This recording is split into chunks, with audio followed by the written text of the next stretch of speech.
Little boy Carrot was bouncing his ball, and the daddy Carrot said, "You better stop that. If it gets away from you, go out into the street and you'll probably get run over." Well, as often happens, little boy Carrots don't always do what their dad says. And so he kept on bouncing the ball, and sure enough, it did get away from him. Went out into the street, so he ran after it. Big truck was coming at the same time. Ran over the little boy Carrot, and he was hurt very badly. So the father Carrot called the ambulance, and they came, took the little boy Carrot to the hospital. And he was in there for hours. And finally the doctor came out and said, "Sir, to the daddy Carrot, I have bad news and I have good news." Father said, "Well, let me have it. The good news is your little boy Carrot's going to live. The bad news is he's going to be a vegetable the rest of his life." There's two different ways of living. Living with Jesus, facing challenges for your faith, barely getting by sometimes failing. Or you can choose to live without faith. Have a lot of fun some of the time, yet not really knowing why you're here, where you're going, just living like a vegetable. And it's really sad, the difference between living with Jesus and living without Jesus. It can be difficult to live a life of faith, but it's well worth the effort. Well worth knowing what life's all about. Now, most of us associate with and live with people that don't have much faith, aren't trying to find purpose and a future. That can be a challenge for us. Last week we began a lesson on the various vegetables that we might be planting in our lives. And I want to continue that, hopefully finish that lesson today. I didn't bring the seeds that I had last week. I put them in my pocket last week after the sermon. When I got home, I forgot that I didn't seal those properly, and I had a pocket full of seeds, all different kinds of seeds. In Matthew chapter 13, where we started last week, the parable of the sower, it's helpful to realize that even when we do sow good seed, it doesn't all land on good soil, and there can be great disappointment. But I think it's good to know that Jesus himself doesn't always have success. And we won't either. At times, we will sow the seed and people will respond. They'll get tired of living as just a vegetable. They'll want to know more about life. What a blessing it is to find true purpose. Matthew 13, let's start in verse 24. This is right after where we left off last week. Jesus told them another parable. The kingdom of heaven is like a man who sowed good seed in his field. But while everyone was sleeping, his enemy came and sowed weeds among the wheat and went away. When the wheat sprouted and formed heads, then the weeds also appeared. The owner's servants came to him and said, "Sir, didn't you sow good seed in your field? Where then did the weeds come from?" An enemy did this, he replied. The servants asked him, "Do you want us to go and pull them up?" "No," he answered, "because while you're pulling up the weeds, you may root up the wheat with them. Let both grow together until the harvest. At that time I will tell the harvesters, first collect the weeds and tie them in bundles to be burned. Then gather the wheat and bring it into my barn." Well, I don't know what kind of people would sow bad seed amongst the wheat, do you? And yet most of us probably know people who care little about Christianity and just as soon criticize you and ridicule you for your faith. So it's important to know that there are those who oppose Christianity and oppose what we're trying to do. Just expect it to happen. Be prepared. But we don't have to root all of them out. We grow up together and perhaps at times influence the weeds and cause them to change their lives. Later on in this chapter, he talks about some other types of plants.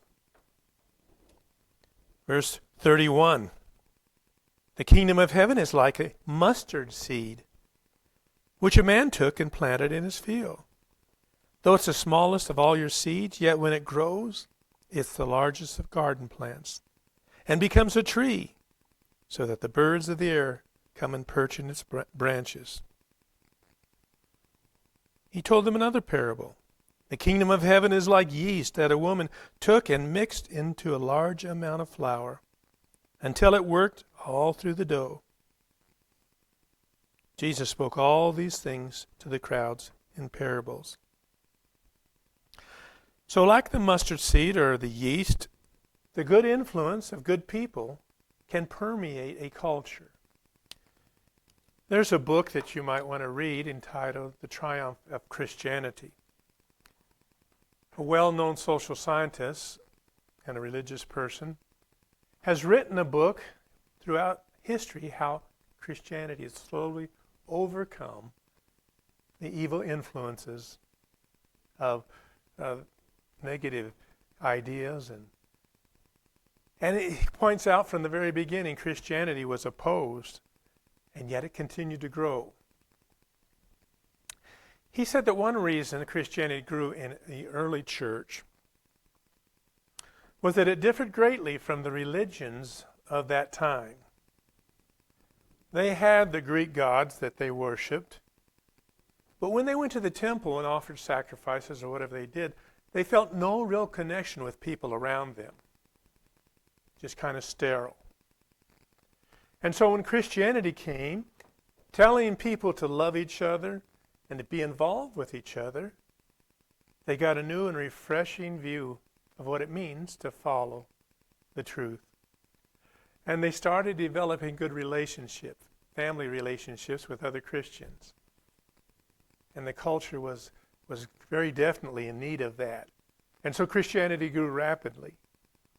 Also, he pointed out in his book how in the early Christianity, during the time of the Roman Empire, women were greatly abused, and actually many times with women bore children. If it were a boy, they'd keep it. If it was a baby girl, they would expose it and not even let it live. Women were not valued greatly. Christianity came along and tremendously valued women and what they had to offer, their gentleness, their love, their concern. And so women were a large portion of the early church, and it grew rapidly because of their love. So there's many reasons the early church grew, but one reason is the love they had for each other.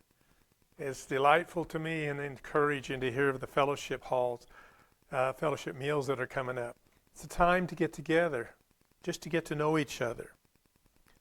Well, the last week when we looked at this beginning, we studied a couple of vegetables that we sometimes want to plant and sometimes some bad vegetables. We planted some squash, and I suggested that we squash gossip, we squash criticism, we squash indifference. That was from last week. It's not easy always to grow and to get along together, is it? So we have to be careful that we lift each other up and build each other up. Most of us have a sensitive streak in us, and we like to be treated with dignity and respect, and other people do too. So everybody you see, you can treat them with respect and dignity it changes their life. They may want to know why. Holly and I are trying to go to York University. At the end of September, my son is the director of the housing there, so this is a busy time of year as students come back. But United Airlines, a year ago, we were planning a trip to Egypt. And to get there, you had to fly to Newark, where the flight departs from. So I arranged everything. Good flight to Newark. I changed it once because we were going to look around New York City a little bit. But then the war broke out, and they stopped flying to Egypt. So I had to get my money back, or try to. Well, of course, I bought the tickets that no refunds were offered. But somehow I got a refund for most of that. And since I'd changed from going on the Sunday night, where we'd just leave Monday morning for Egypt, I changed it to Friday night so we can see New York City a little bit before. And that was cheaper, several $100s for each of us. So they gave me credit. But you have to use that, and most airlines anymore, within a year. Well, for me, that became a problem. I had a bladder stone that I had to have removed, and then I had a stroke. So I didn't feel like going anywhere until recently. So I called United. They referred me to customer care. Of course, they didn't necessarily believe, I don't know that they doubted me, but they wanted proof that I had really been sick. So I had to go to my doctors and say, can you write a letter for me verifying my various illnesses? I need to send it to United Airlines. So I was communicating with one guy and sent all that information in. Never heard back, except he usually said, send me a bit more. So I was getting very frustrated because I had spent hours literally on the phone doing all this. Well, I finally got one guy who said, well, in addition to that year you get a month of grace period, so we can get you on there. And the guy started getting me a ticket. Well, it was a whole lot more than I wanted to spend, so I said, no, just forget it, because it was something like $900 each, and we didn't want to spend that much. Well, yesterday, in fact, each of the people I talked to on the phone was very friendly and helpful, and I was very impressed. And I'm telling you the story that the way they treated me made me encouraged and made me okay with continuing. And I got tired of emailing, so I talked to a real person. And they dealt with me fairly and honestly and kindly. And yesterday, I called and got another nice one. And she said, well, let me see what I can do. So pretty soon she came back and said, yeah, we can do it for you. So they extended the time for me. I got a great deal. Both of us were going for $600 to Lincoln, Nebraska. So that's a great deal. And again, I told you that rather lengthy story just to show how much kindness and my patience, I was kind with her too. But how we treat others shows what's in our heart. And your kindness to others can show that you're truly a disciple of Jesus. The second thing that we dealt with last week was turn-ups. And we pointed out how important it is to turn up to assemblies to encourage one another. Turn up for special efforts of the church, outreach efforts, or fellowship times. It's just good to spend time with people that have same interests and same goals. Encourage one another, because it's not always easy to stand up for the faith when maybe most of your friends or neighbors think we're crazy, for being a Christian. So I want us to deal very briefly this morning with some other vegetables. And we want to talk about peas. Now, I don't think I ever planted peas, or maybe a little, but it always seemed to me like peas were a lot of work for very few things. You have to get the pods, and there's not very many in each. A lot of work to plant peas. But the first P, I want that to stand for perseverance. We need to be willing to persevere. The early Christians had challenges. If you look in Hebrews chapter 10, this whole book basically is written to people who were considering giving up because of their suffering. Look in Hebrews chapter 10 and verse 32. Remember those earlier days when you'd received the light, when you stood your ground in a great contest in the face of suffering. Sometimes you were publicly exposed to insult and persecution. At other times you stood side by side with those who were so treated. You sympathized with those in prison and joyfully accepted the confiscation of your property because you knew that you yourself had better and lasting possessions. So do not throw away your confidence. It will be richly rewarded. You need to persevere, so that when you have done the will of God, you'll receive just what He promised. For in just a very little while, He who is coming will come and will not delay, but my righteous one will live by faith. If he shrinks back, I will not be pleased with him. We are not of those who shrink back and are destroyed, but of those who believe and are saved. So we have to develop some perseverance in our lives. We may be called upon to suffer. Think of some of the things that these early Christians suffered. Prison, their property was confiscated just for being a Christian. Now I know suffering still happens throughout the world and to some degree perhaps in some of our lives. Rejection and ridicule, and it's not easy. But stand firm. What you have is well worth it. Perseverance is one of the P's we need to plant. Patience is another of those. Galatians 5 and verse 22, patience is one of the gifts or fruit of the Spirit. I'm not a real patient person, so I have to work on this. I want what I want, and I want it right now. And sometimes that can present problems in relationships if you're not patient with other people. Another P is participation. Get involved in the lives of others and involved in the efforts of the local church. Participate. And another P that we need to practice frequently and often, daily, is prayer. We need to pray. We need God's help.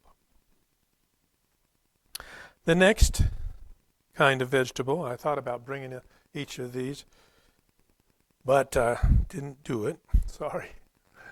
But I want to talk a little bit about potatoes.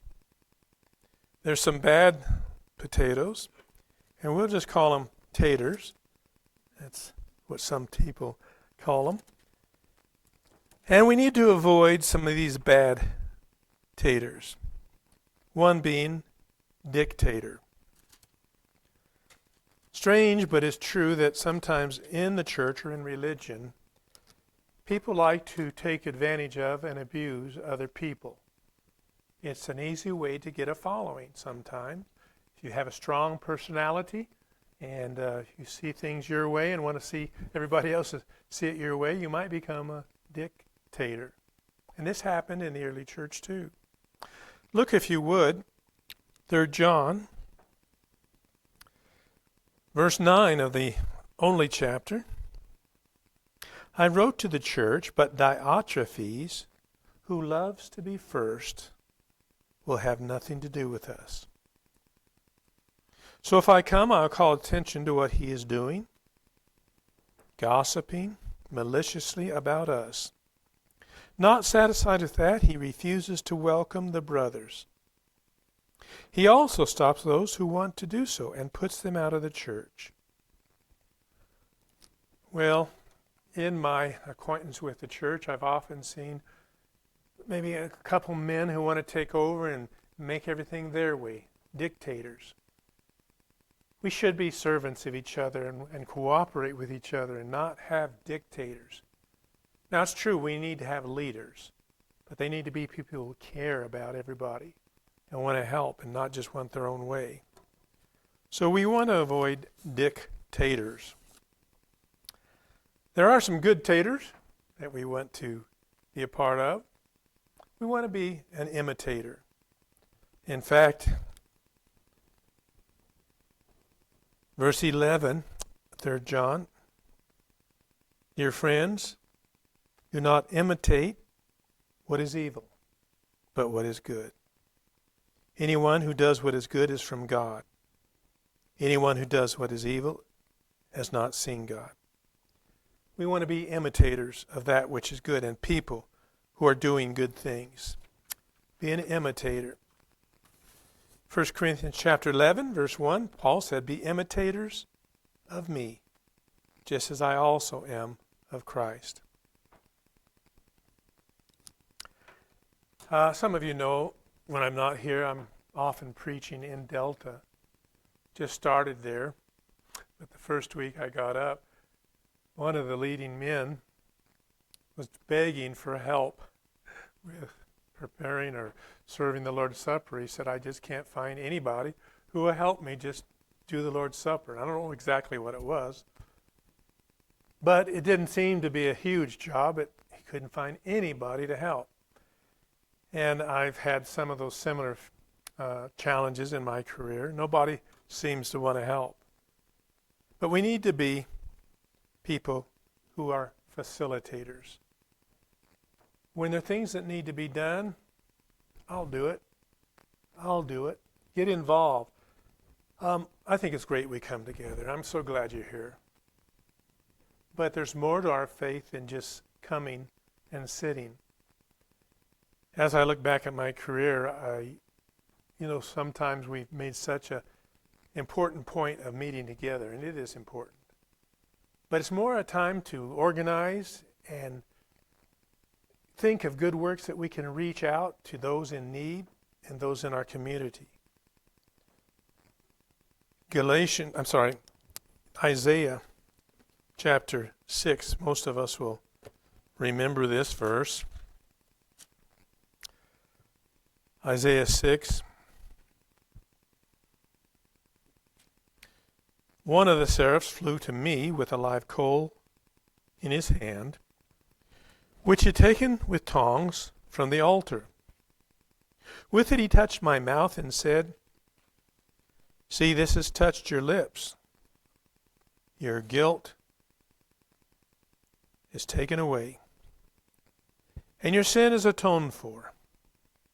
Then I heard the voice of the Lord saying, whom shall I send? Who will go for us? Then I said, here I am. Send me. What a blessing when a leader would ask you to do this or that. Who will go for us? Who can I trust? You need to raise your hand and say, you can trust me. What do you need done? I want to be an imitator. I want to be a participator. I want to do and not just talk about what we study about. Finally, I mentioned this last week briefly, but we need to plant 3 rows in our garden of lettuce. Hebrews chapter 12. We have several of these, and as I mentioned last week, this is a special Greek term, the hortatory subjunctive. Now, if somebody asks you after church this morning, some of your friends or neighbors, what did you learn at church? Just say, I learned about the hortatory subjunctive. And they're going to say, what? And you can say the hortatory subjunctive. Because it is a let us phrase. Chapter 12 of Hebrews. Therefore, since we're surrounded by such a great cloud of witnesses, let us throw off everything that hinders and the sin that so easily entangles us. Let us run with perseverance the race marked out for us. Let us fix our eyes on Jesus, the author and perfecter of faith, who for the joy set before him endured the cross, scorning its shame, and sat down at the right hand of the throne. Consider him who endured such opposition from sinful men, so that you may not grow weary and lose heart. Hebrews chapter 10, another several uses of the hortatory subjunctive. Let's start in verse 23. Let us hold unswervingly to the hope we profess, for he who promises is faithful. And let us consider how we may spur one another on toward love and good deeds. Let us not give up meeting together as some are in the habit of doing, but let us encourage one another, and all the more as you see the day approaching. So we're to have let us in our life. Let us encourage one another. Let us get involved. And that's a kind of a challenge to all of us. Let us do what we can do to spread the news. So there's a few vegetables you can put in your life. 4 rows of peas, perseverance, patience, participation in prayer. Several rows of potatoes, become an imitator of God, facilitator of the plans that need to be taken care of, a meditator of the things of God and the Word of God, and 3 rows of lettuce. We're going to sing a song of encouragement. If there's any way you would like to respond and ask for prayers or rededicate your life, we're going to sing this song together as a way of encouragement. Let's stand together.